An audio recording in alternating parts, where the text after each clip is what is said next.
What's going on, SC430 community? My name's Henry. Today's video, thinking about starting a new series where we just show off a bunch of Lexus cars, because if you don't know already, I obviously work on pretty much only SC430s in general and basically know nothing else. I just know it's a Lexus or a Toyota, Honda, you name it.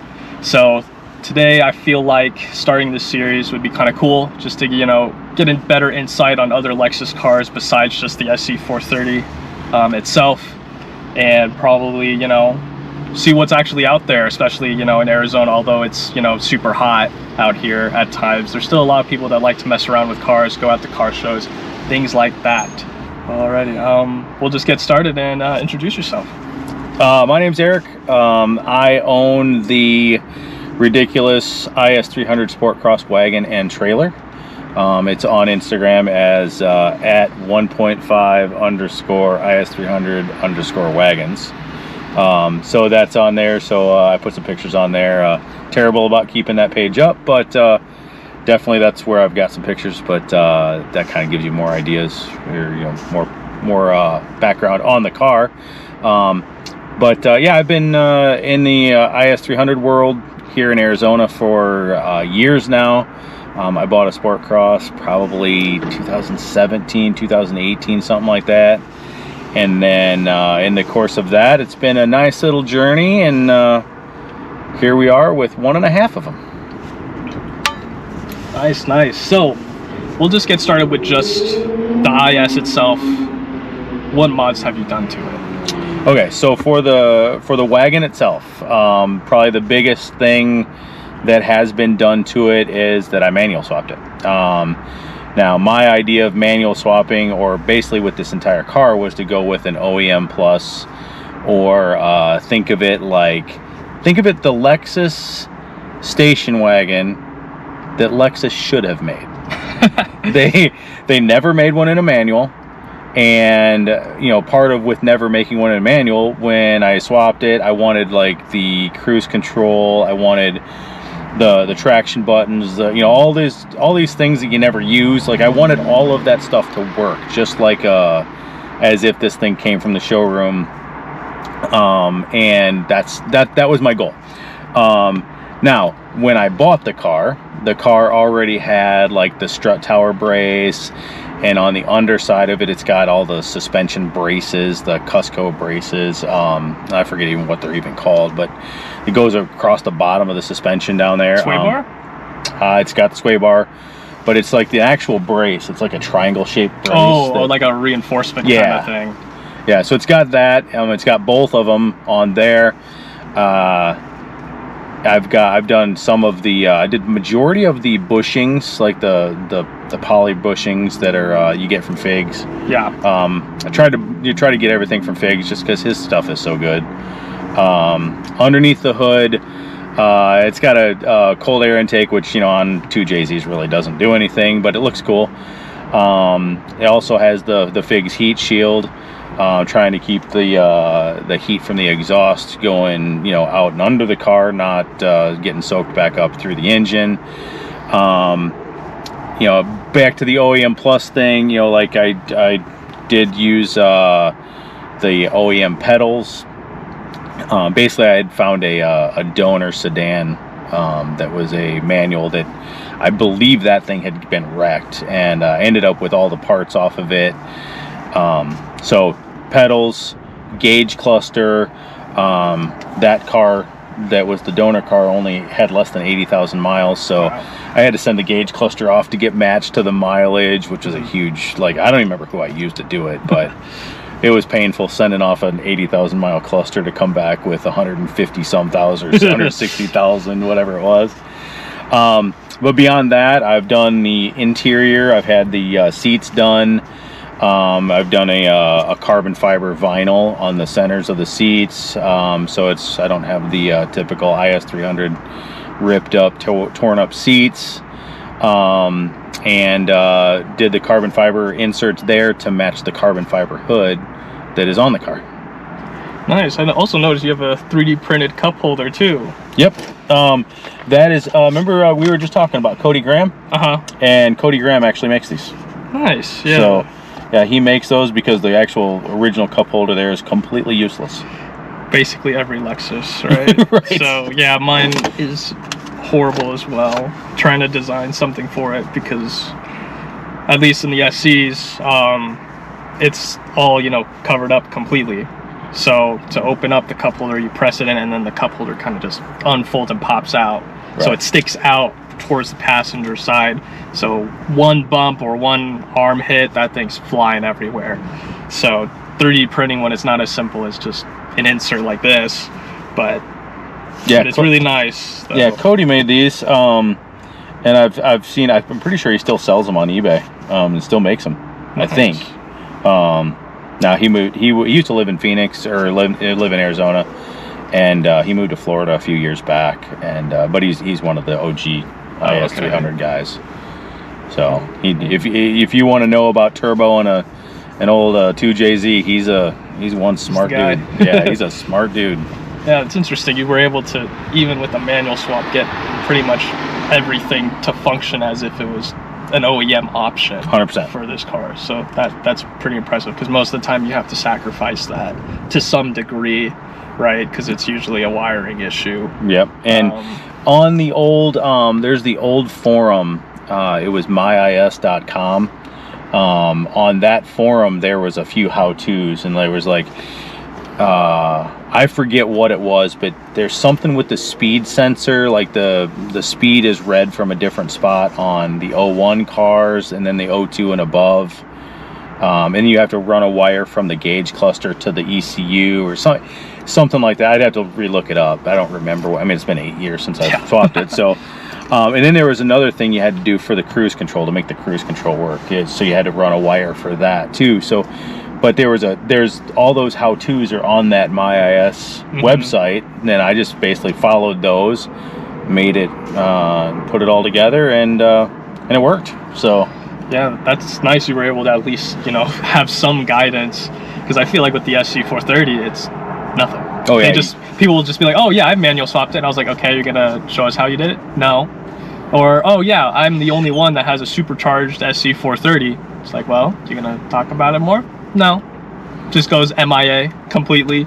So basically with my YouTube channel is basically doing that firsthand, but documenting everything. So right. that means, you know, any successes, fails, everything possible, on top of even prototype parts that I make for the SC430. So I'm basically doing it trial and error. You at least had some guidance, right? I did on this. Obviously, the second half, or the 0.5 that adds on to the wagon. Obviously, I was on my own on that one, and I wish I would have documented it better, and I wish I would have done more filming, but I didn't. Yeah, it's kind of hard, because even for me, when I rebuilt my green 2002 SC430 Operation Frankenstein, I only mainly did that just in case I fucked up somewhere and I forgot to install something, or I can't remember how to reinstall it into the car. So I documented everything,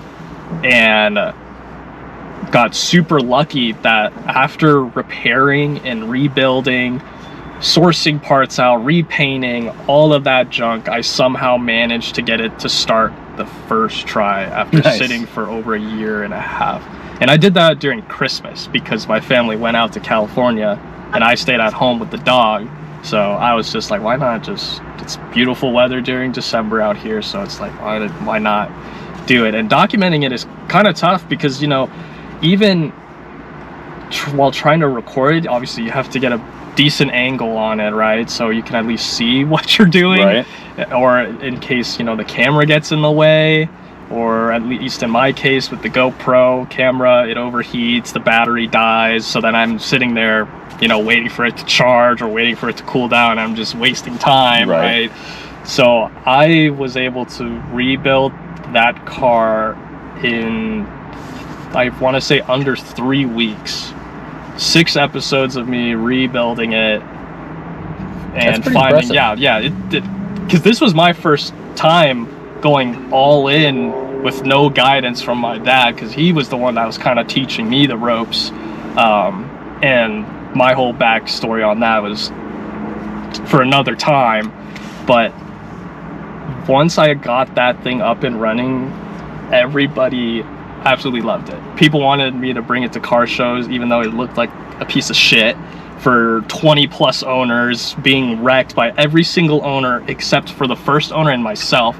And it has 12 bullet holes in the car. Nice. So it's had a crazy history that I wish I could find out more about. And it has a bullet hanging on the rear view mirror because I found one. Oh, pretty insane, huh? yeah. But Heck yeah, that's cool. but that's for another time. But anyways, continuing on with the mods you've done to it, we've talked about the wagon itself. Let's move on to the actual trailer wagon we got in the back. This is what makes it ridiculous. Yes. So the trailer basically was, it was inspired by that, there was the guy on the East Coast that had an NSX, and he did a trailer out of his NSX. And I don't remember what his name was. I know he passed away a couple years ago. He passed away about the time I was building mine, which was unfortunate because I really would have liked to have gotten a hold of him and been able to be like, hey, dude, this is what I'm doing to help me out. However, you know, he had passed away. I think he got a car wreck or something even. I don't really remember what exactly happened, but he had an NSX, and that was part of the motivation. And it kind of happened by accident. The local junkyard here got a blue wagon in for parts, and that's what he posted on Facebook, that, you know, blue wagon in for parts. And so I had the idea, I was like, well, I already have a blue wagon, so I could make a trailer out of that, the back half of that. You know, the front half was wrecked on it. So I called the junkyard right away as soon as I saw it and told him, don't sell a single part off that. I got an idea. And sure enough, he's like, hurry up and get up here because I'm already getting calls. So I ran up there, got it, and told him my idea, and he thought it was just dumb enough that he liked it. So made a deal with them, and I ended up bringing a trailer up. They forklifted the shell onto the trailer and took it down to, I've got a metal shop that I'm a partner in, and so I took it down there. You know, obviously once I got it off the trailer, put it on a cart, because it didn't even have wheels on it. So I put it on this cart thing that we had, and I think the cart was made out of a bed frame or something with wheels on it. It was just the sketchiest thing. But it got basically, you know, and then I was like, well, this is a full-size car. I don't need all of this. So I was like, so I just made a rough cut and got rid of the front half to like, okay, I don't need this much stuff. So luckily I kept the doors. Because that comes into play later when I had to figure out how to make it like everything line up where the one front plate like lines up. But anyway, I you know, lopped off the front of it, pushed it on this cart, pushed it to the back of the shop, and it got buried. And it was buried there for 2 years. And it sat there, and finally one day a friend of mine, he's like, hey, if you want my help on this, we need to get on it. And because he's like, you know, I ain't getting any younger, and obviously I ain't getting any younger either. So I was like, all right, well, let's go dig it out and let's do this. And so went down, dug it out, and then it took me about 8 months after that I just all of a sudden I was motivated and just went to town on it and got it done. You know, surprisingly, for 8 months to do it, that's not a lot of time. I feel like that's really quick in my opinion. It was kind of quick. Yeah, because I feel like that's like a 1 year minimum type of project, up to like even 5 years if you really, you know, want to get nitty and gritty into it. And I tell everybody 3 years, but truth be told, it sat for almost 2 years. It just literally sat and I didn't touch it. So so that 3 years is a little bit deceiving. You know, it's a better number. It's a little, you know, it looks a little more impressive. But truth be told, actual working time was about 7, 8, 9 months, somewhere in that area. So, but I was on a mission at that point. Right, like, yeah. I wasn't screwing around. I was like, you know, I originally started cutting the car with a plasma cutter, and the plasma cutter lasted for about 10 minutes until it started having issues and quit working. So then I cut everything else, like to finish it. I cut it with a Sawzall and a cutoff wheel.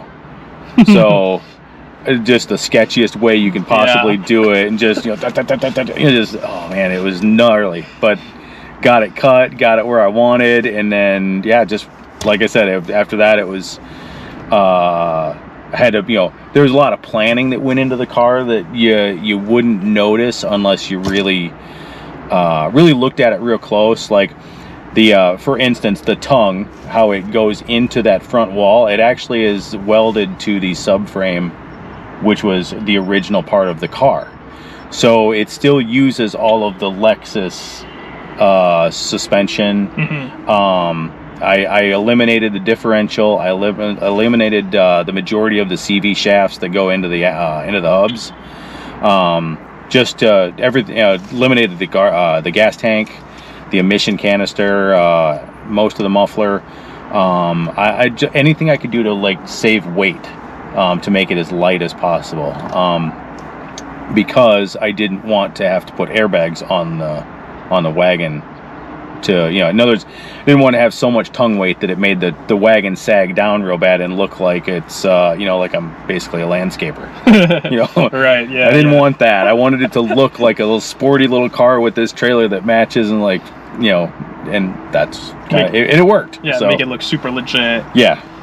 So then, going into that, then let's talk about having it an actual certified titled trailer and actually making it work exactly like a trailer, because I think that's pretty impressive for just a trailer that you're making on your own in general.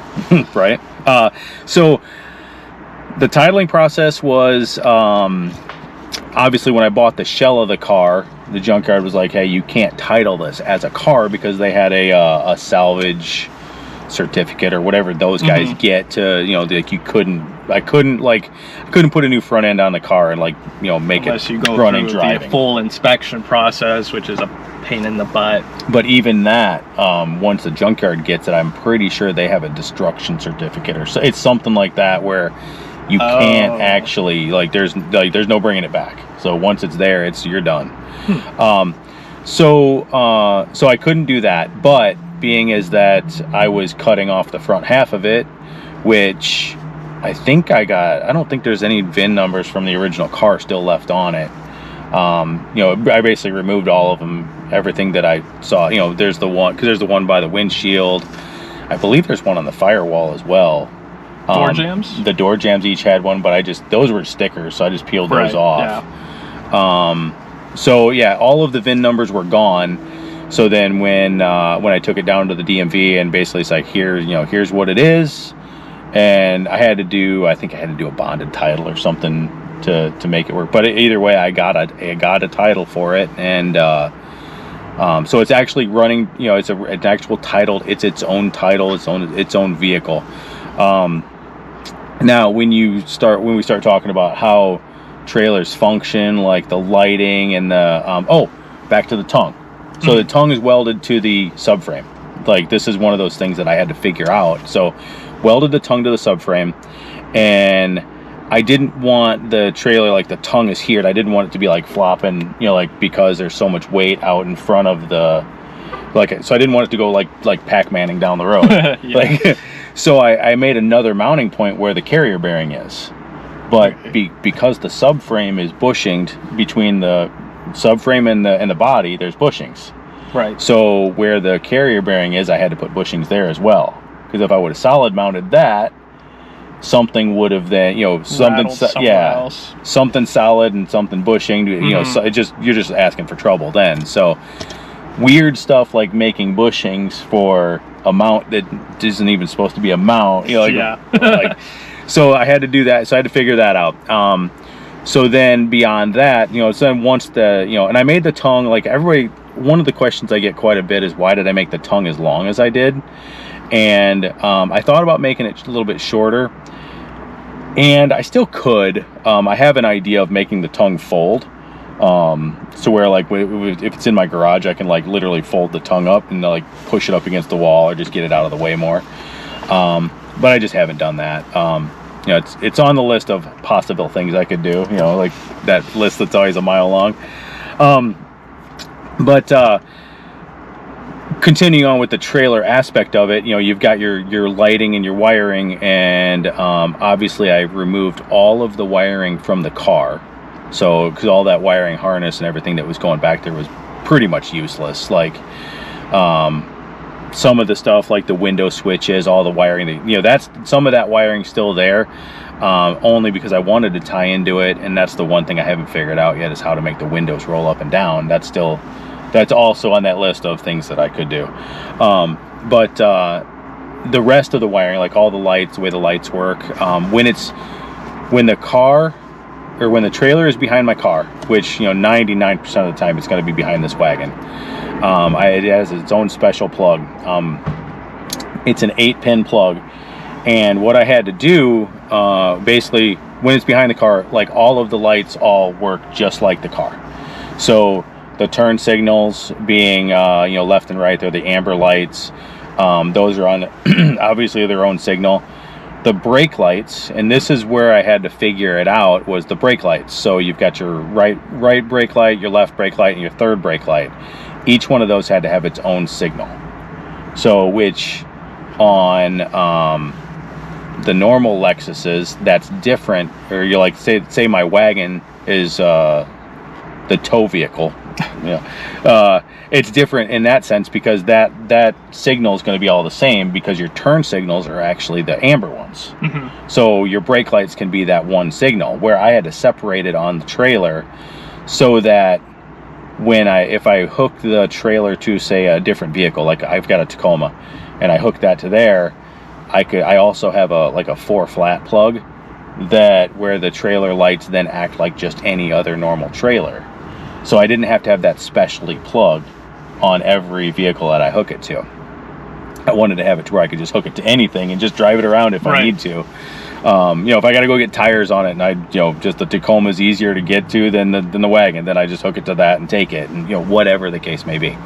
But getting all of that to work, so like even the reverse lights, like, you know, I put the car in reverse, like the reverse lights on the trailer come on, the turn signal, you know, like everything works just like the car. And that was kind of part of my goal, was to make, my overall goal was to make it like, if I took my car and cut it with a laser and then duplicated it, that's where that trailer would show up. So I wanted it to be as much like the car as possible, and it's pretty much there. Yeah. So would you say that was probably your most troublesome mod for doing this whole entire project? That was probably the most rewarding once I figured it out. I bet. The hatch. So your door locks are electric. So you got the little electric actuators. Well, the hatch actually has, you reach up and you push the button, and that actually is an electric actuator as well. Mm-hmm. So before I had power to that, I would have to climb into the car and like figure out the little switch and the little latch, and it's not easy to get to on those. And so I was like, how am I going to get this to work? So I had to figure out how, what powers that latch, how it works. And once I figured that out, I could actually close that. Like, that was the big day for me. Like, when I could finally close the hatch and then I could actually reopen the hatch, I was like, oh, that's it. Like, that was such a relief, like, just figuring that why.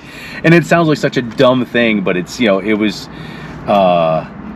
it kind of was all like that thing. So like, I had to figure out how to get power to it. So in the gas tank lid, there's a 12-volt little Milwaukee battery in there, and that's the power for that door latch.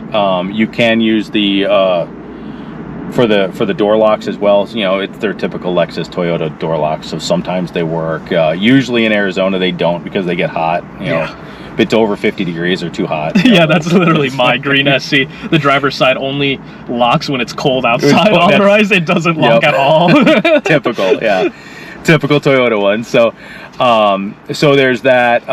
But even the cargo light and the dome light in the trailer, I wired that up to that 12-volt battery, so that when you open the doors, those lights, if they're set, obviously they got the settings or whatever. You can, if they're set in the door setting, you open up that and then they'll actually turn on. So those were the things that I did, that I was just like that's freaking cool, because I want that to work. The little things that don't really matter, but it's so nice to have. But it's like, when you build it, like it's especially something like that, like coming from, like, that car was in the junkyard. Right. Like, yeah. I saved that. I saved, you know, half of that car from the junkyard, and to take it and make the things work like that's actually like it was before the car got wrecked. You know, it's kind of like a cool thing I can say that I did. Plus, it, you know, OCD kicks in, and it's like, I want that to work, and the windows are the only thing that are still that way. Like, I want the windows to work, and the switch, so the switch that's on the back doors has a circuit board behind it. So I haven't figured out how to like make that function and cooperate, because I think those switches, that circuit board has something to do with the main switch up on the driver's door, which obviously is long gone, and so is the rest of the harness. So I just like I getting the trailer finished became more of a priority than figuring out those windows. Like, yeah, you know, the back latch was hugely, you know, that was a huge importance so that I could shut the hatch. But the windows, it's definitely not a necessity. It'd be cool, but it's not a necessity. So okay, so then let's deep dive into fabricating that wagon, because obviously it's not just simple as just cutting it in half, like you said, with the sketchy Sawzall. I mean, that's kind of when in doubt, wing it. I mean, that's right. That's kind of was a big part of it. Well, you know, obviously I already talked about the tongue and how I was welded to the subframe, and, you know, got the different bushings and all that. But beyond that, you know, where I actually cut the body, I cut it at the B-pillar, and I chose the B-pillar because I didn't want to add a bunch of tongue weight. So if you like when you talk trailer schematics or trailer, I forget what the right word is, but when you talk about a trailer, like where your axle is, you want 60% of the weight in front of the axle and 40% behind the axle, because you don't want that swerve. Yeah, it doesn't get all crazy. So if you take if you look at my trailer from the side view, where the center of the axle is, it's approximately 60%ish in front of the axle and approximately 30-40% behind. So I think the in my head, when I was kind of planning it out, that's kind of what was kind of dictating where I was thinking to cut it and where I was thinking to finish it. I will say that last week, after we left that Fountain Hills event, me and Andrew, the other guy that kind of helped organize that, me and him were cruising down, coming back into Phoenix, and I looked down and I was doing about 80. and I was like, holy shit, I'm doing 80 with the trailer. Like, but honestly, like, I was actually really impressed on how, I mean, the fastest I'd had it up to before that was like 65. Dang. So, like, now I've had it up to 80, and it was just straight as an arrow, just like, you know. And going back to the dude with the NSX, I remember seeing him post something somewhere. Somebody asked him, like, about how it handles, and he said, oh, mine handles great up, you know, even past 100. Like, and everybody thought he was crazy for that is scary. Yeah, for sure. Oh my god. But I've had mine up to 80 now, and I probably would have done 100 if I wouldn't have even, you know, thought about it. But yeah, it tracked great. And so that kind of all kind of goes to that math of like where to cut it and all that. So I cut it at the B-pillar, and when I cut it, I kind of like I said, I made the rough cut first, and then I made my final cut and put the front wall on there. When I made my rough cut, though, I did put bracing in there to kind of keep it from, you know, distorting the shape. Yeah, the little kind of wobble bend. Yeah. So I had bars in there welded in to keep it, and then when I put this whole plate on the front, I ended up cutting those bars out and redoing them like where I actually wanted them. So, so that was kind of like the 2 steps forward, 3 steps back sort of thing is what it felt like. It seems like you eyeballed pretty much everything and got really lucky with how it came out. There might be some of that. So I cut it, got it right, and then when I cut it, and I'll try to send you these pictures too of when I cut it, like you'll see the plates on there, and then there's a gap between the plate and the and where the door is. You know, the actual still door that's still on, which would be technically the rear doors, but it's the only doors on that. But so I had this gap, and it was probably, at the top it's, an inch and an eighth, and then, it kind of gets a little skinnier, and then it gets wider towards the bottom. And I was originally just going to take some metal and form it to make it look right. And then I had the idea, though, I'm like, wait a second, I still have the front doors. Hence what we, like I mentioned way at the beginning of this, like I still had those front doors. So I literally cut a strip off the front doors and then ended up welding that strip in to fill that gap.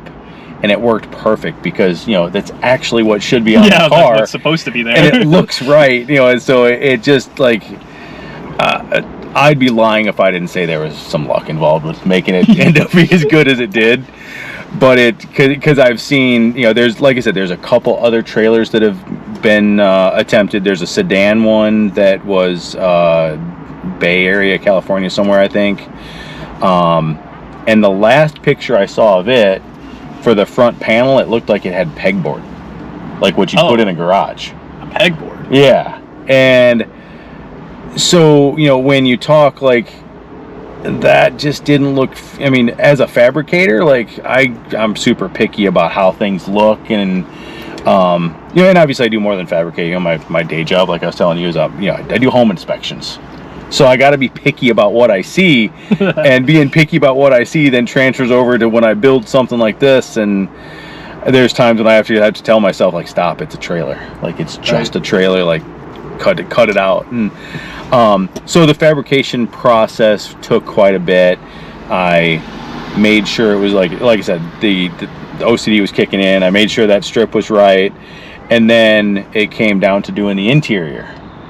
So now when I got the shell, and this is something I forgot to tell everybody, was when I got the shell, it was stripped. There was nothing on the inside of it. Oh.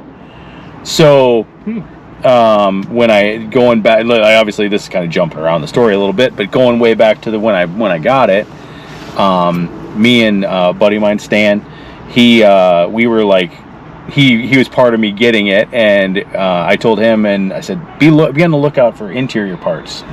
And of course, anyone who knows it's a wagon knows that the interior parts for the wagon part of it is the hardest part to find.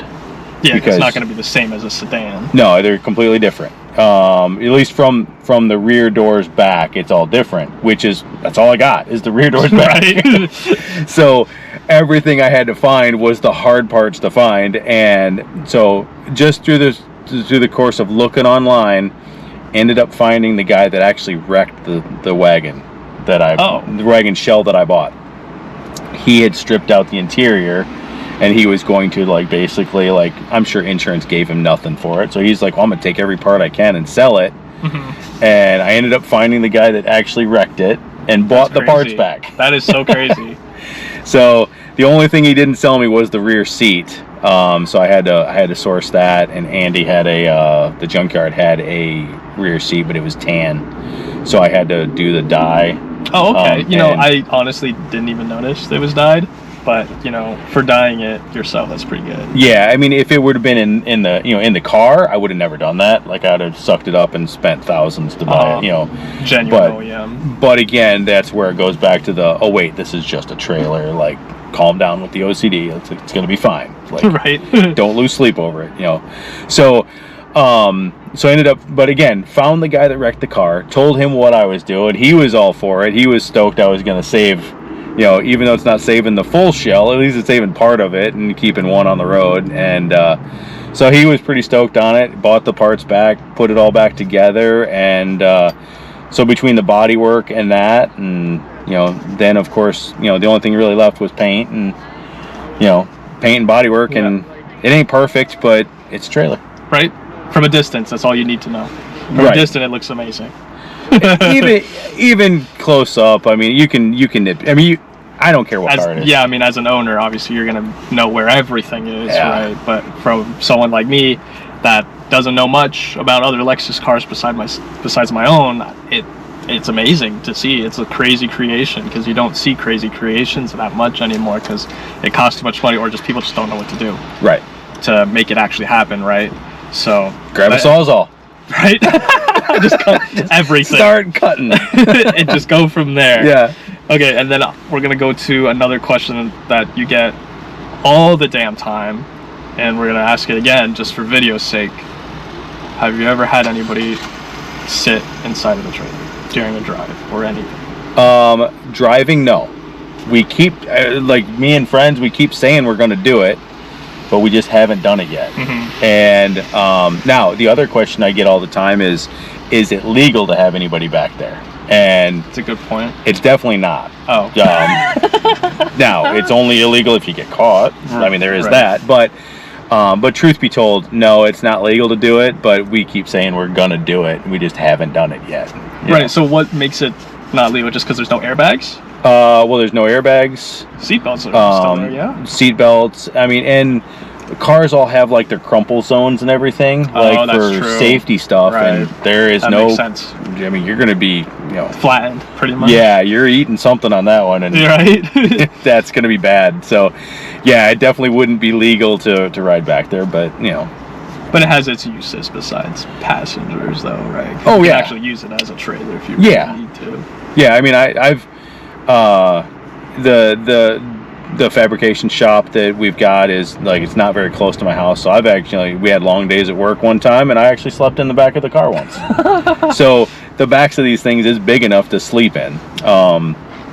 Now I've added the bike rack to the sedan, or to the wagon, and the cargo container to the trailer, thanks to China. And the story on that is, on eBay there's an Altezza diecast, and that showed up magically a couple months after I first built this and I first got pictures of it out. So my hunch is someone in China or overseas somewhere saw the car and was like, that's pretty cool, let's make this as a diecast. And next thing you know, there's a diecast made. And when the diecast was originally made, I didn't have the bike rack or the cargo box on it. And once I saw the diecast, I was like, well, now I got to get a cargo container and a bike rack. And like for the show we did last week, I actually brought the BMX bikes out and put them on the roof, whereas I didn't bring it for today because I figured it's going to be a much smaller turnout where we were going. And so not a very, very big event. Right, it wasn't a big event, and I just was like, I'm not getting all that out for today. Right, but, it's a little bit of effort. But you've got the pictures of it, so but it's really cool with the bikes on it, and but yeah, I had to do it because China did it. I can't let them get one up on me. Yeah. Well, alrighty. To wrap things up, then, what's next for you? Whether it's for the car or just you in general. Well, I'm almost to the age of being able to get the senior discount at Denny's. So I mean, I got that to look forward to. After that, I don't think there's much left. But no, as far as car wise, the wagon and the trailer are pretty much done. And I've actually had it up for sale. And kind of when a project, when you're finished with it, you're finished with it. And right. And I like I was telling you, like, since I've had this car, I've had it for 8-9 years now, and I've put 12,000 miles on it. And so I don't drive it much. And now with the trailer, I literally take it to a couple car shows, 4, 5, 6 car shows a year, and that's really about it. And so if somebody had a wrapping business, they could wrap this thing and put their name on it, and it's amazing how much, like, I get filmed driving down the road, and like, people are just like, whoa, look at that. Yeah, you gotta definitely, at least before you sell it, have to do a photo shoot at a really good, nice, like, camping spot. That would be cool. So the cherry on top, like some type of like Lexus photo shoot, like they were trying to sell it as that. Because sometimes the Lexus cars, the SUVs, they'll just put it out on the just outside terrain on a beautiful natural background, right, to make it seem like it's the perfect family car and outdoorsy car. This would be awesome. That would be cool. Have a nice waterfall in the background or something, right? I know there's not a lot of great places out here, but it would be a nice trip. That would be cool. that would definitely be cool. Get a nice professional picture. Yeah, that would be really cool. The guy with the NSX I was telling you about, on his NSX trailer, he has one of those. He had one of those rooftop tents.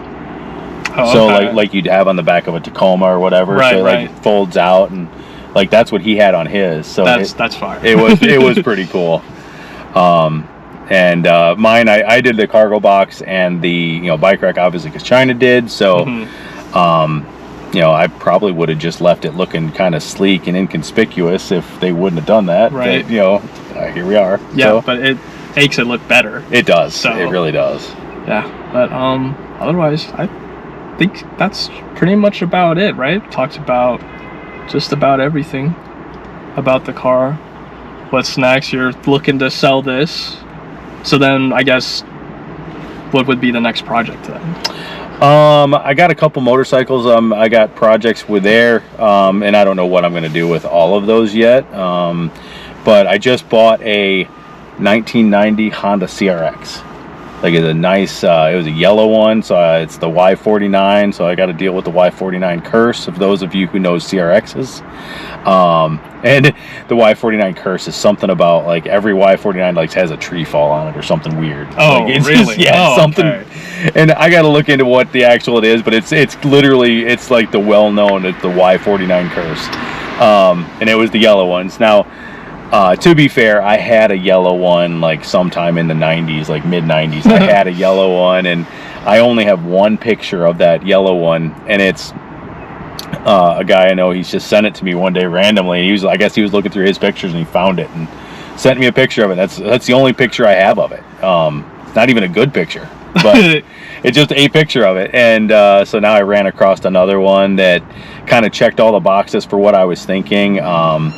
I wanted to be much more of a, with a car that's 36 years old, I wanted to be more stock. I didn't want one that had been, motor swapped. And, I mean, let's face it, Hondas are known for getting just beat the crap out of, and, or riced out. Riced out. I didn't want any, I wanted something more on the collector level. And, again, it's that, I'm going to get a discount at Denny's here soon. So let's realize I got to play the part.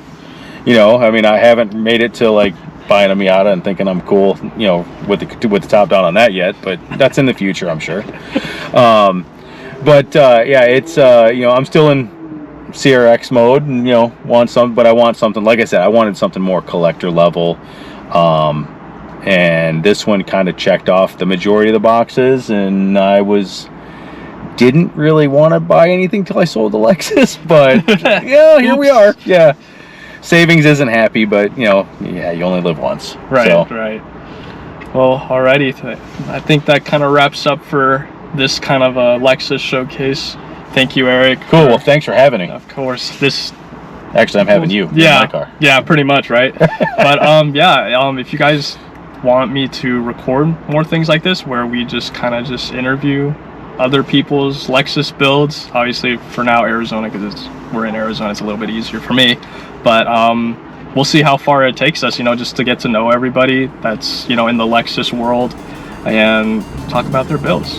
But other than that, thank you guys for watching. I'll see you guys next time.